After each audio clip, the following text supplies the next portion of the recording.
Hello दोस्तों, मैं हूं आपका दोस्त विशाल और आज हम बात करने वाले हैं यूनिट 5th कंप्यूटर नेटवर्क के बारे में। और ये यूनिट लास्ट यूनिट होने वाली है आपके सिलेबस की। तो आज आपका कंप्यूटर नेटवर्क का सिलेबस फिनिश हो जाएगा। ठीक है, तो वीडियो के लास्ट तक बने रहिए। चलिए स्टार्ट करते हैं। क्वेश्चन फर्स्ट देखते हैं। Right a short note on file transfer protocol. इसको आप शॉर्ट में FTP भी बोलते हैं। आपको एक शॉर्ट नोट लिखना है फाइल ट्रांसफर प्रोटोकॉल के ऊपर। आंसर देखते हैं। FTP transmits the file from one host to another host।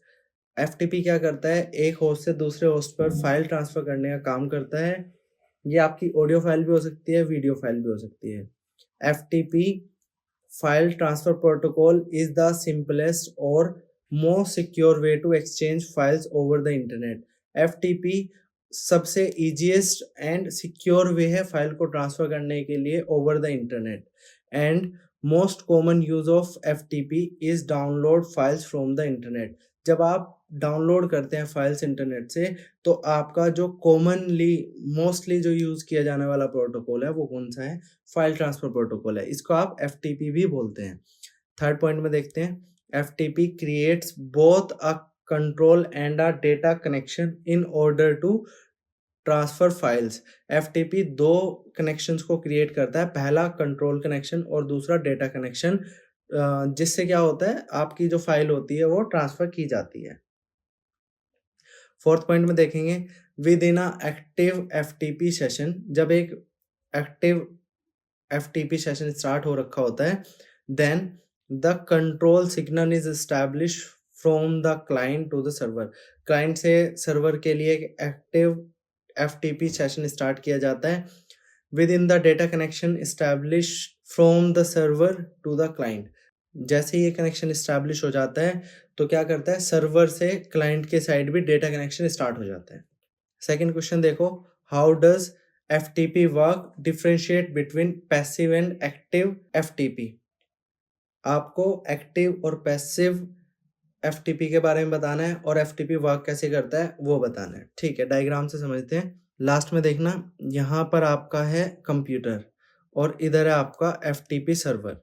अब यहाँ से एक कमांड जाएगी जिसको आप क्या बोल रहे हो? कंट्रोल कनेक्शन बोल रहे हो। ठीक है, पहले कनेक्शन बनेगा। जैसे कनेक्शन बन जाएगा तो आपको एक डेटा कनेक्शन के लिए रिक्वेस्ट जाएगी सर्वर से क्लाइंट के पास और क्लाइंट से सर्वर के पास। जैसे ही ये कनेक्शन एस्टैब्लिश हो जाएगा तो आप अपनी फाइल ट्रांसफर कर पाएंगे। आपको थ्योरी में यहाँ पर पोर्ट 21 और पोर्ट 20 यहाँ पर दिख रहा है। इसको हम आगे देखेंगे ये क्या है पोर्ट 21 और पोर्ट 20। आगे क्वेश्चंस में हम इसे देखने वाले हैं। Difference between passive and active FTP। अच्छा, इसको ना पहले डायग्राम से देखते हैं। यहाँ पर देखना, जब आप एक्टिव मोड FTP ऑन कर रहे हैं, यहाँ पर आपको कमांड एंड कंट्रोल पोर्ट दिख रहा है और यहाँ पर आपका सर्वर क्या कर रहा है, ये डेटा पोर्ट को सेंड कर रहा है। ठीक है, अब यहाँ ध्यान से देखना, ये जो पोर्ट 20 है और यहाँ पर लिखा है पोर्ट 21। ये जो पोर्ट्स हैं, पहले जब सिस्टम रिक्वेस्ट को भेजेगा तब पोर्ट 21 एक्टिव होगा और जब आपका डेटा ट्रांसमिशन के लिए बोला जाएगा तो आपका कौन सा पोर्ट एक्टिव होगा? 20 पोर्ट एक्टिव होगा। ठीक है, ये किस में होगा? एक्टिव मोड FTP में होगा। और पैसिव मोड FTP में क्या होगा? यहाँ पर देखना, आपका जो पोर्ट है, सबसे पहले जो रिक्वेस्ट आई है वो पोर्ट 21 आपको रिसीव हो गया। यहाँ पर भी 21 ही आपको रिसीव हुआ था और यहाँ पर सर्वर ने क्लाइंट को क्या पोर्ट दिया था? 20 दिया था। बट यहाँ पर आपको बोला जा रहा है जो भी पोर्ट्स हैं यहाँ पर 227, इन पोर्ट्स में से कोई एक पोर्ट किसको दे दिया जाएगा? क्लाइंट को दे दिया जाएगा। ठीक है, अब इसे थ्योरी से देखते हैं। थ्योरी में लिखा है passive FTP does not provide security to the FTP server. पहला जो पैसिव FTP होता है वो क्या करता है? वो सिक्योरिटी प्रोवाइड नहीं करता है FTP सर्वर को। और active FTP provides more security to the FTP server. मतलब एक्टिव तो आपको सिक्योरिटी प्रोवाइड कर रहे हैं, मतलब FTP को जो सिक्योरिटी प्रोवाइड होगी वो एक्टिव से होगी और पैसिव से नहीं होगी। आगे आप देखेंगे passive FTP। Passive FTP does not have connection issue from firewalls. यहाँ पर पैसिव को कोई भी कनेक्शन के इश्यूज नहीं है फायरवॉल्स के साथ, बट अगर आप एक्टिव की बात करेंगे यहाँ पर पॉसिबल हो सकता है कि प्रॉब्लम आए फायरवॉल्स के साथ और मे बी नहीं भी आ सकता है। In passive FTP the command channel and the data channel are established by the client. जब आप पैसिव की बात करेंगे तो जो डेटा कनेक्शन होगा और जो आपका कमांड चैनल होगा दोनों ही इस्टेब्लिश किसके थ्रू किए जाएंगे, क्लाइंट के थ्रू किए जाएंगे। बट अगर आप एक्टिव एफटीपी की बात करेंगे तो जो कनेक्शंस आप करेंगे वो दोनों ही कनेक्शन किसकी हेल्प से होंगे, आपके सर्वर की हेल्प से होंगे। ठीक है, पैसिव में देखो, passive mode is used as a default mode of browser और एक्टिव मोड में active mode is not used as a default mode of a browser. ठीक है, जस्ट अपोजिट है एक दूसरे के। थर्ड क्वेश्चन देखते हैं, right a short note on MIME TFTP। आप दोनों के बारे में शॉर्ट नोट लिखेंगे। MIME की फुल फॉर्म होती है मल्टीपर्पज इंटरनेट मेल एक्सटेंशन, इसे आप शॉर्ट में MIME प्रोटोकॉल भी बोलते हैं। was designed to define the method of moving multimedia files through existing email gateway। जब आप ईमेल यूज करते हैं और ईमेल से आप मल्टीमीडिया फाइल्स किसी को सेंड करते हैं तो MIME के थ्रू आप क्या कर सकते हैं, आप अपनी मल्टीमीडिया फाइल्स दूसरे बंदे को सेंड कर सकते हैं। दूसरा पॉइंट क्या कह रहा है, it offers a simple standardized way to represent and encode a wide variety of multimedia types। मतलब जो भी आप ऑडियो वीडियो फोटोज आप एक बार में बहुत सारे ऑडियो वीडियो फाइल्स आप किसी को भेजते हैं तो ये किसके थ्रू आप कर पाते हो, MIME की हेल्प से कर पाते हो।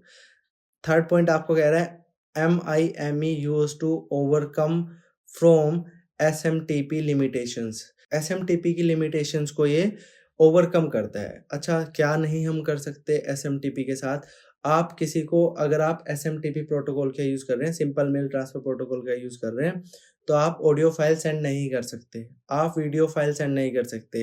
अगर आपने बहुत बड़ी फाइल का यूज़ कर लिया है, लाइक उसका जो साइज़ है वो बहुत बड़ा है तो आप उसे भी सेंड नहीं कर पाएंगे। SMTP में आप क्या कर पाते हैं, SMTP में आप सिर्फ आप अपने जो टेक्स्ट के फॉर्म में डेटा होता है उसको आप ट्रांसफर कर पाते हैं। TFTP के बारे में पढ़ते हैं। फर्स्ट पॉइंट में लिखा है the TFTP stands for tribal file transfer protocol. ये ट्राइबल फाइल ट्रांसफर प्रोटोकॉल इसकी फुल फॉर्म होती है mainly used for transfer files with in a local area network. मतलब आप इंटरनेट की बात नहीं कर सकते, अगर आपको लोकली किसी को सेंड करना है, जैसे आप लैन केबल अगर आप यूज करते हैं तो लैन केबल लगाकर आप दो सिस्टम में जब आप डेटा को ट्रांसमिट करते हैं, डेटा को ट्रांसफर करते हैं तो क्या यूज किया जाता है, TFTP का यूज किया जाता है। थर्ड पॉइंट देखते हैं, it makes UDP connections. UDP के फ्लो में होती है user datagram protocol. Fourth point देखते हैं, use to transfer files over the internet, not use to transfer the files over the internet. मतलब आप इंटरनेट पर फाइल्स नहीं भेजेंगे बट आप लैन केबल लगाकर डेटा को ट्रांसमिट कर सकते हैं। फिफ्थ पॉइंट देखेंगे, it's default port number is 69। इसका जो डिफॉल्ट पोर्ट नंबर होता है वो 69 होता है। It is connection less and speed fast. यहाँ पर कनेक्शन लेस होता है और दूसरा जो इसका स्पीड होता है वो बहुत फास्ट होता है। लास्ट पॉइंट देखेंगे, इट इज नॉट सिक्योर। ये सिक्योर नहीं होता है but it has no acknowledgement policy. इनके पास एक्नॉलेजमेंट पॉलिसी भी नहीं होती है। फोर्थ क्वेश्चन देखेंगे, क्वेश्चन लिखा है write a short note of DNS in the internet. आपको DNS के बारे में बताना है, क्या होता है DNS, और आपको कंप्लीट एक शॉर्ट नोट लिखना है इसके बारे में। ठीक है, फर्स्ट क्वेश्चन देखते हैं। DNS stands for domain name system और सर्विसेज। मतलब आप कहीं पर तो ये लिखा हुआ मिलेगा डोमेन नेम सिस्टम और कहीं पर देखने को मिलेगा डोमेन नेम सर्विस, तो दोनों ही सही है। वैसे मोस्टली हम डोमेन नेम सिस्टम का यूज करते हैं। सेकेंड पॉइंट देखते हैं, it is an automatic process that convert the domain name to its corresponding IP address. अब IP एड्रेस क्या होता है, इंटरनेट एड्रेस होता है ना, इंटरनेट प्रोटोकॉल एड्रेस होता है आपका। थर्ड पॉइंट देखते हैं, अभी डायग्राम से भी समझने वाले हैं, पहले पॉइंट्स क्लियर कर लेते हैं। So that web browser can understand which web page you want to access on internet. अब इसे एक बार डायग्राम से समझते हैं। देखो, फॉर एग्जांपल यहाँ पे मैंने कोई एक वेबसाइट लिखी लाइक www.abc.com। अगर फॉर एग्जांपल मैं ये वेबसाइट लिखता हूँ, ये XYZ कोई भी वेबसाइट हो सकती है। तो अगर फॉर एग्जांपल मैं ये वेबसाइट लिखता हूँ और मैं इसको सर्च करता हूँ गूगल पर और एनी अदर वेब सर्वर जो सर्च के काम आते हैं, है ना? उस पर मैं अगर से सर्च करता हूँ, कोई वेबसाइट ओपन होके आती है, तो उसका पहले एक आईपी एड्रेस भी होता है, ठीक है? आईपी एड्रेस आप यहाँ पर देख सकते हो और आप वेबसाइट का आईपी एड्रेस याद रखते हो। तो शायद आप सभी वेबसाइट्स का आईपी एड्रेस याद नहीं रख पाएँगे और अगर आप उसका डोमेन नेम अगर आप याद रखना चाहें, तो आप इज़िली याद रख सकते हैं। जैसे www.google.com, ठीक है? इसका आईपी एड्रेस अगर आप सर्च करेंगे तो नहीं मिल पाएगा, बट इसका भी कोई एक आईपी एड्रेस है, ठीक है? ऐसे ही आप बहुत सारी वेबसाइट्स आप पढ़ते हो, चेक करते हो, तो वो सब जो आप चेक करते हैं, वो डोमेन नेम सिस्टम की हेल्प से आप उसके नाम से उसे सर्च कर पाते हो। एग्ज़ाम्पल के तौर पर देखते हैं, मोबाइल कॉन्टैक्ट। आप देखो, आपके फ़ोन में लाइक 1000 नंबर हैं, 2000 नंबर हैं, जितने भी आपके फ़ोन में नंबर्स हैं, आप उनको अगर लाइक सिर्फ़ नंबर से याद रखेंगे, तो आप याद नहीं रख पाएँगे। बट अगर आप उन नंबर्स को उन रिलेटिव्स, फ्रेंड्स और जो भी जिसके भी नाम से आप इसे सेव करना चाहते हैं, उन नाम से अगर इसको सेव करते हैं नंबर को, तो आप इज़िली याद रख सकते हो, ठीक है? तो वैसे ही जैसे आप अपने कॉन्टैक्ट्स को याद रखने के लिए उनका नाम लिखते हो, वैसे ही इंटरनेट पर आप किसी वेबसाइट को और वेब पेज को सर्च करने के लिए उनका डोमेन नेम सिस्टम्स की हेल्प से नेम चेंज कर आप क्या करते हो, आप उन्हें याद रखते हो, ठीक है? तो नाम याद रख पाना ईज़ी रहता है compare to IP addresses. 5th question देखते हैं। 5th क्वेश्चन में देखना, explain about email architecture and services. और क्वेश्चन ऐसे भी पूछा जा सकता है, write a short note on electronic mail. मतलब आपसे ईमेल की वो बात कर रहे हैं, ठीक है? ईमेल के बारे में थोड़ी सी बात करते हैं। फर्स्ट पॉइंट आपको कह रहा है, email stands for electronic mail. पहला जो इसकी फुल फॉर्म होती है वो होती है इलेक्ट्रॉनिक मेल। और सेकंड पॉइंट में लिखा हुआ है, email is a private communication between two parties who have an account on the internet. मतलब ऐसी दो पार्टीज जिनका अकाउंट इंटरनेट पर होता है, आप उसे क्या बोलते हैं? ईमेल बोलते हैं। थर्ड पॉइंट देखते हैं, it is an electronic message send from the computer to another computer. Like पहले के टाइम में जैसे आप लोग लेटर्स भेजते थे और पोस्ट ऑफिस वाला क्या करता था, उस लेटर को एक बंदे से एक पोस्ट ऑफिस से दूसरे पोस्ट ऑफिस तक ड्रॉप करके आता था और फिर पोस्टमैन आपके घर पर उसको ड्रॉप करके आता था। वैसे ही कंप्यूटर से दूसरे कंप्यूटर पर मैसेज भेजने को आप क्या बोल रहे हो? ईमेल बोल रहे हो, ठीक है? फोर्थ पॉइंट देखते हैं, email messages are conveyed through email servers. ये जो सेंड किए जाते हैं और जो कन्वे किए जाते हैं, वो किसकी हेल्प से किए जाते हैं? ईमेल सर्वर्स की हेल्प से किए जाते हैं। It uses multiple protocols. ये मल्टीपल प्रोटोकॉल्स यूज करता है लाइक SMTP, POP। POP की फुल फॉर्म होती है पोस्ट ऑफिस प्रोटोकॉल। ये फुल फॉर्म होती है पीओपी की। मोस्टली पेपर में पीओपी पूछा जाता है, तो अच्छे से याद करके जाएंगे क्या होता है पीओपी, क्या होता है SMTP। तो इन सबको याद करके जाएंगे एग्जाम में। आगे देखो, structure of a email message. Email consist two parts, दो पार्ट्स को कंसिस्ट करता है। पहला होता है आपका हेडर और दूसरा होता है बॉडी ऑफ मैसेज।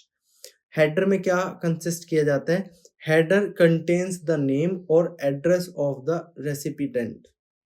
मतलब आप जिसको मेल को भेजना चाहते हैं और जिससे वो मेल जाने वाला है, वो किस में रहेगा? वो हेडर में रहेगा। और बॉडी ऑफ मैसेज, जो मैसेज आपका कंटेन करेगा, उसे आप बॉडी ऑफ मैसेज बोल रहे हैं। ईमेल एड्रेस के बारे में थोड़ा सा पढ़ लेते हैं।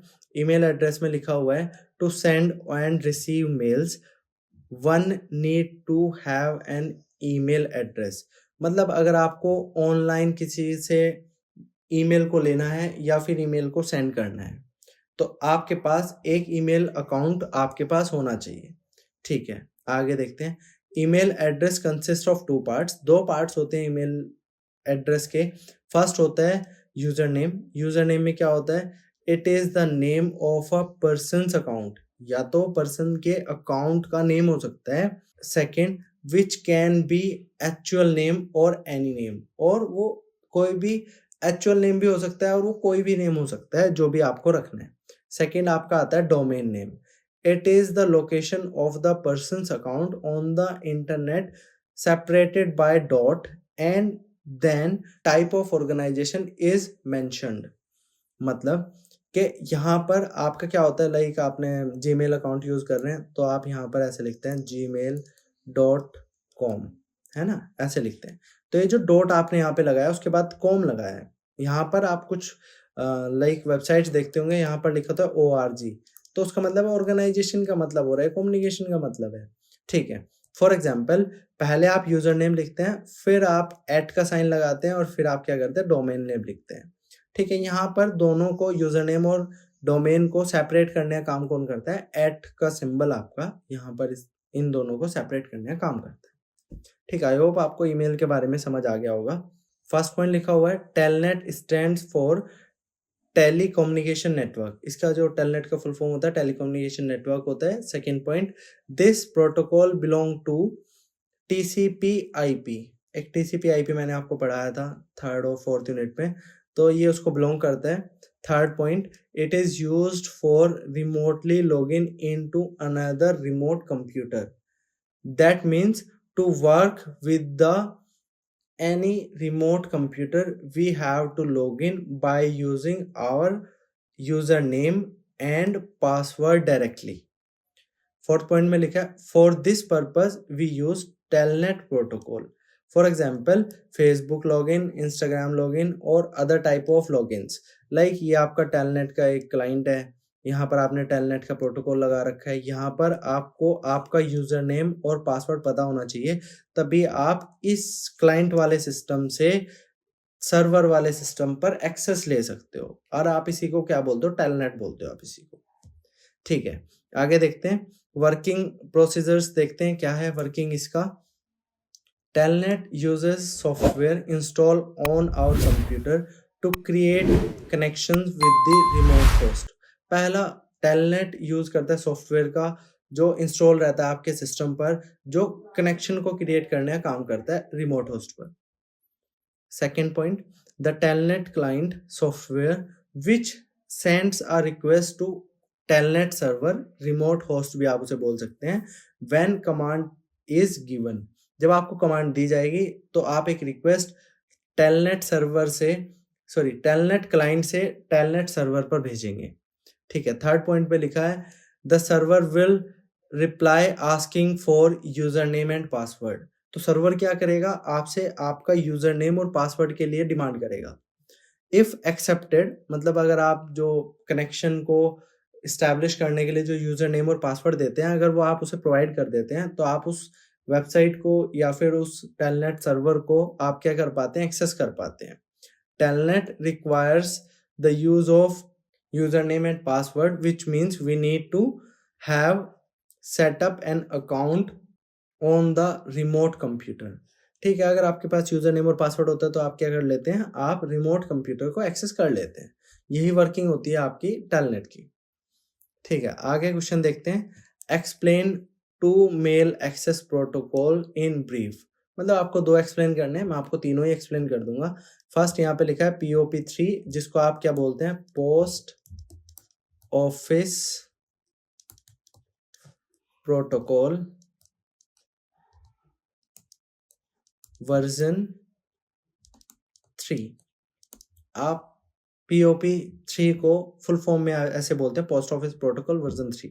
ठीक है, POP के बारे में पढ़ते हैं। POP3 stands for post office protocol version 3, ये मैं आपको बता ही चुका हूँ। Second, SMTP holds the mail if destination computer is offline, client internet with the mail server using POP to fetch it. मतलब क्या है, फॉर एग्जाम्पल आप ये हैं, आप इसको मेल कर रहे हैं इस वाले सिस्टम को लास्ट में, और इस सिस्टम को जब आप मेल कर रहे हैं तो सबसे पहले मेल SMTP की हेल्प से क्या करेगा, मेल चलेगा और एसएमटीपी सर्वर के पास जाएगा, फिर ये क्या करेगा, इंटरनेट के पास जाएगा और फिर ये डेस्टिनेशन वाला जो एसएमटीपी सर्वर होगा वहाँ पर ये चला जाएगा।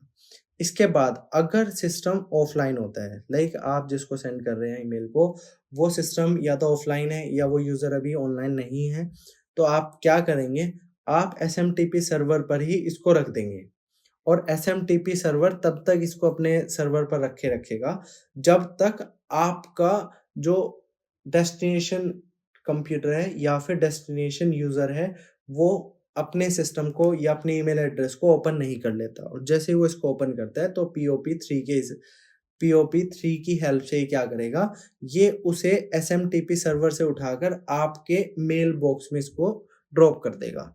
तो यही काम होता है आपका पोस्ट ऑफिस प्रोटोकॉल वर्जन 3 का। ठीक है, आगे देखते हैं। IMAP की फुल फॉर्म होती है इंटरनेट मैसेज एक्सेस प्रोटोकॉल। ठीक है, इसके बारे में थोड़ा सा पढ़ते हैं। हालांकि ये POP 3 के जैसा ही होता है, यहाँ से आप डायग्राम से देख सकते हैं। यहाँ पर लिखा क्या है, SMTP सबसे पहले जब आप मेल भेजते हैं तो SMTP सर्वर के पास जाता है, फिर SMTP का जो रिसीवर डेस्टिनेशन वाली साइड का SMTP है वहाँ पर ये मेल जाता है। उसके बाद लास्ट में जो वर्क होता है वो IMAP का और POP 3 का वर्क होता है। IMAP के बारे में पहले पढ़ लेते हैं। IMAP was designed as a superset of POP and enhance both message retrieval and management। अच्छा, ये क्या है, ये POP 3 का एक अपग्रेडेड वर्जन आप इसे मान सकते हो, सुपरसेट इसे मान सकते हो।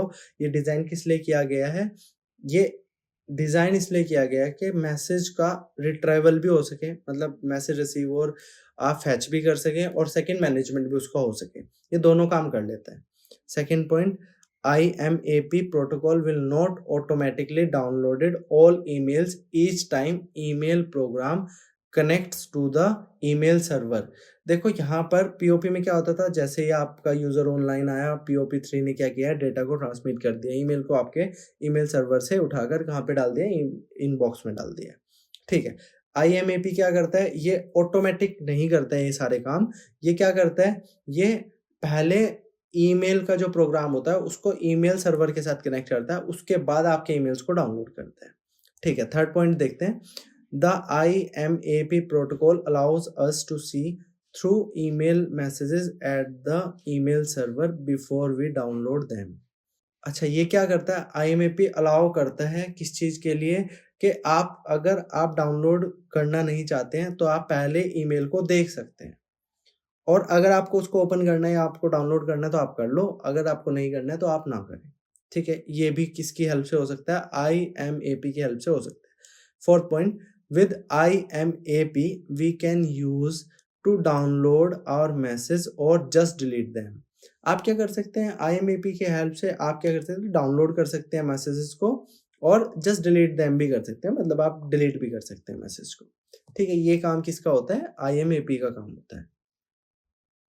आगे आप SMTP के बारे में पढ़ेंगे। SMTP के बारे में लिखा है, फुल फॉर्म अगर आप देखेंगे SMTP की, सिंपल मेल ट्रांसफर प्रोटोकॉल इसकी फुल फॉर्म होती है। ये एक्चुअल में करता क्या है, ये आपके मैसेज को, टेक्स्ट बेस मैसेज को आपके क्लाइंट से उठाकर डेस्टिनेशन तक पहुंचाता है और अभी आपने ऊपर देखा ये कहाँ तक, ये कौन से डेस्टिनेशन पॉइंट तक ये पहुंचाता है।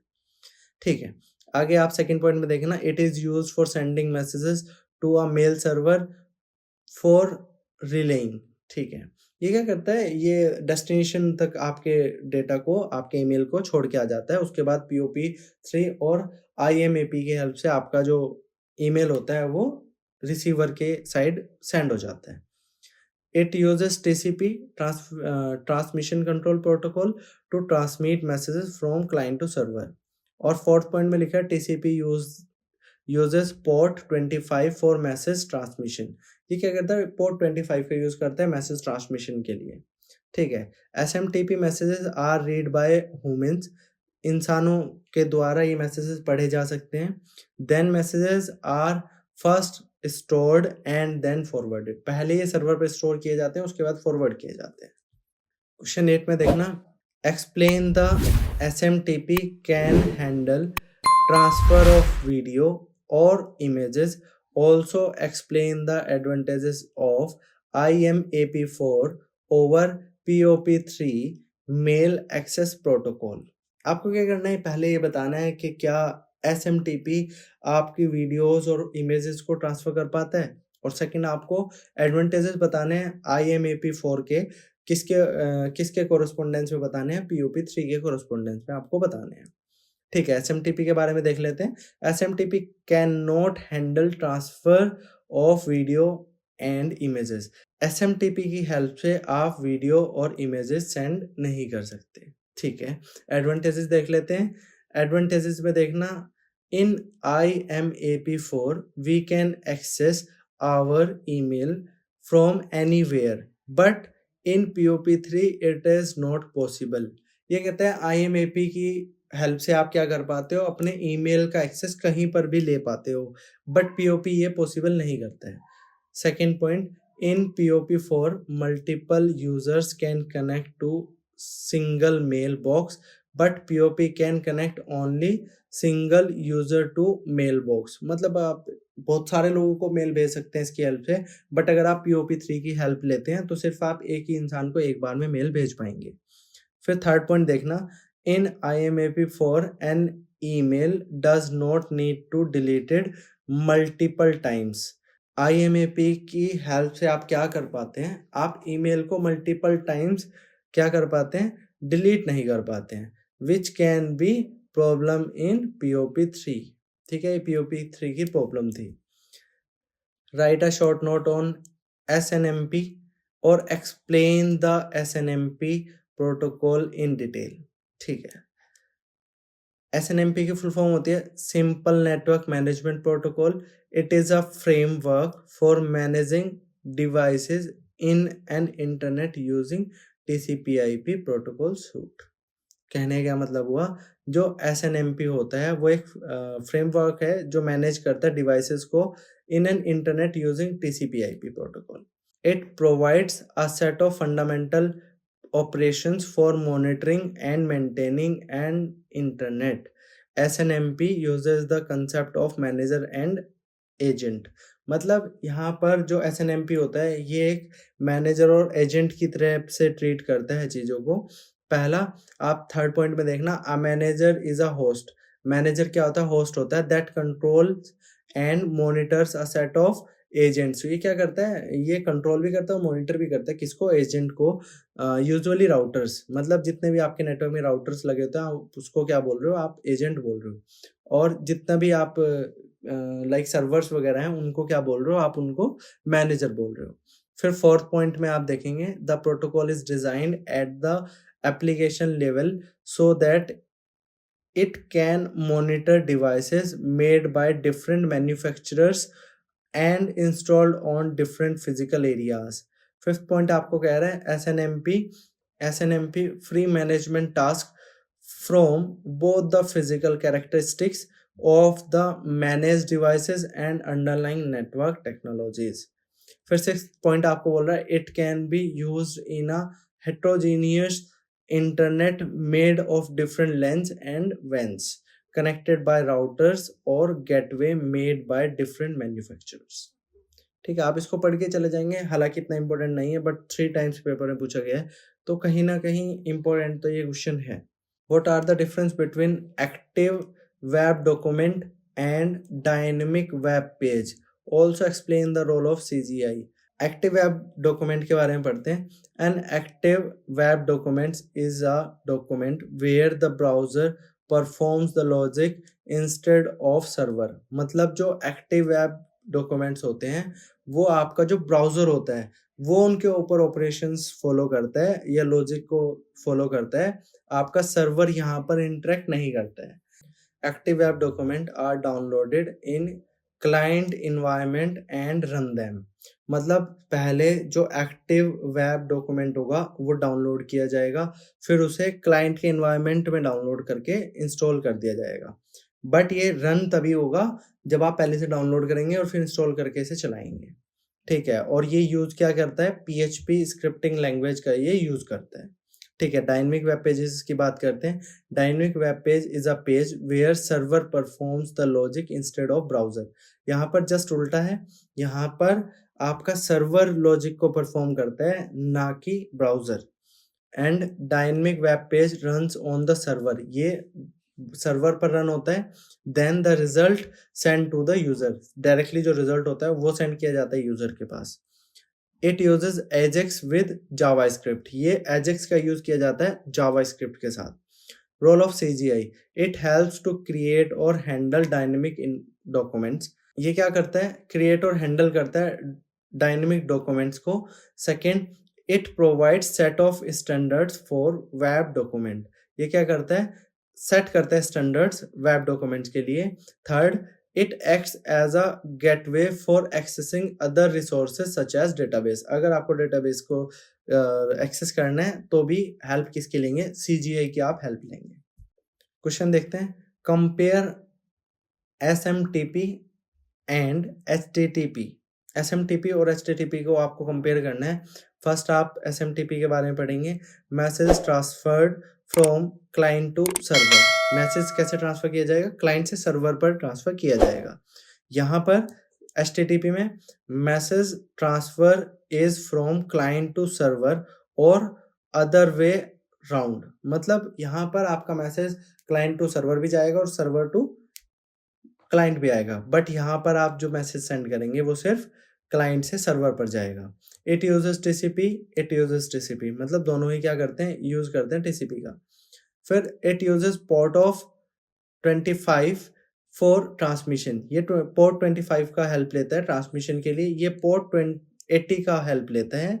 It uses port 80 for transmission, ये पोर्ट 80 की हेल्प लेगा ट्रांसमिशन के लिए, ये 25 की हेल्प लेगा। SMTP messages are to be read by humans, SMTP के जितने मैसेज होते हैं वो ह्यूमन के द्वारा रीड किए जा सकते हैं। HTTP messages are to be read and understood by HTTP server और HTTP क्लाइंट, मतलब यहाँ पर जो मैसेज होते हैं वो डायरेक्टली ह्यूमन रीड नहीं कर सकता, ये HTTP सर्वर और HTTP क्लाइंट की हेल्प से किए जा सकते हैं। लास्ट पॉइंट देखेंगे, These messages are first stored then forwarded, यहाँ पर पहले मैसेज स्टोर किया जाएगा और फिर फॉरवर्ड किया जाएगा। These messages are immediately delivered, यहाँ पर ऐसा नहीं होगा कि पहले स्टोर और फिर डिलीवर या फिर फॉरवर्ड करना होगा, यहाँ पर डायरेक्टली आपका जो मैसेज होता है वो डिलीवर कर दिया जाता है। क्वेश्चन देखते हैं, डिस्क्राइब इंटरनेट।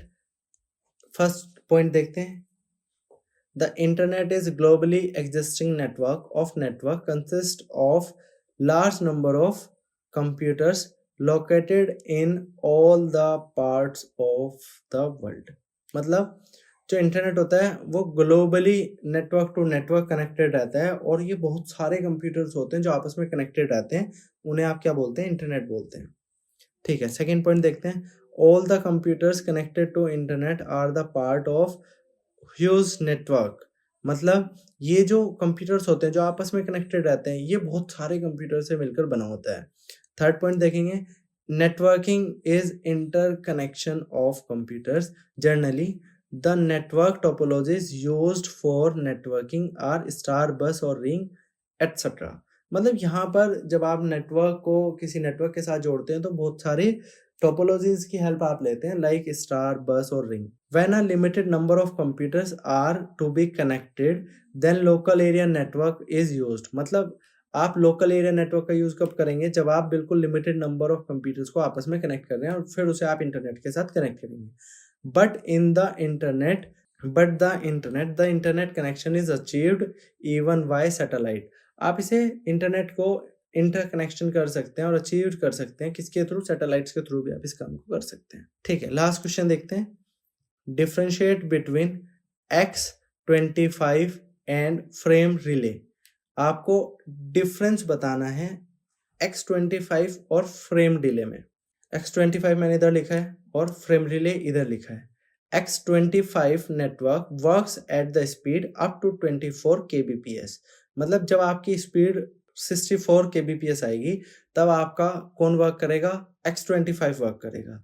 इधर frame relay operates at the higher speed of 1.5 mbps, जब आपकी स्पीड 1.5 mbps से ज़्यादा होगी तब वर्क कौन करेगा, फ्रेम रिले वर्क करेगा। सेकेंड पॉइंट देखते हैं, frame relay are delivered more reliably than frame relay, आपके जो फ्रेम्स होंगे वो रिलायबली जो सेंड कर पाएगा वो X25 कर पाएगा।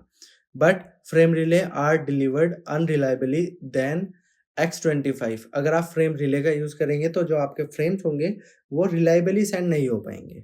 ठीक है, थर्ड पॉइंट देखते हैं, frames are delivered in order. यहाँ पर ऑर्डर में डिलीवर होंगे, यहाँ पर फ्रेम डिलीवर नहीं होंगे ऑर्डर में।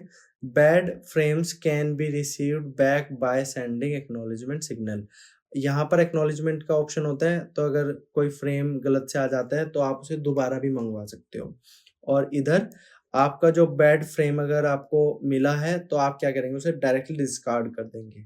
ठीक है, लास्ट पॉइंट में देखते हैं, X25 प्रोवाइड्स फ्लो कंट्रोल। यहाँ पर फ्रेम रिले क्या करता है, फ्लो कंट्रोल प्रोवाइड नहीं करता है, और X25 फ्लो कंट्रोल क्या करता है, प्रोवाइड करता है। ठीक है, आई होप आपको कंप्लीट यूनिट आपको समझ आ गई होगी। फ्रेंड्स, अगर आपने हमारा चैनल सब्सक्राइब नहीं किया है तो प्लीज़ चैनल को सब्सक्राइब कर दीजिए, अपने फ्रेंड्स के साथ शेयर कीजिए। अगर आपको लगता है कि मेरा कंटेंट बेस्ट है और आपको अच्छा भी लग रहा है और आपको मैं कंप्लीटली सही से समझा भी पा रहा हूँ, तो आप वीडियो को अभी लाइक करेंगे। फ्रेंड्स, आई होप आप चैनल को अभी सब्सक्राइब करेंगे, वीडियो को लाइक करेंगे। Thank you so much.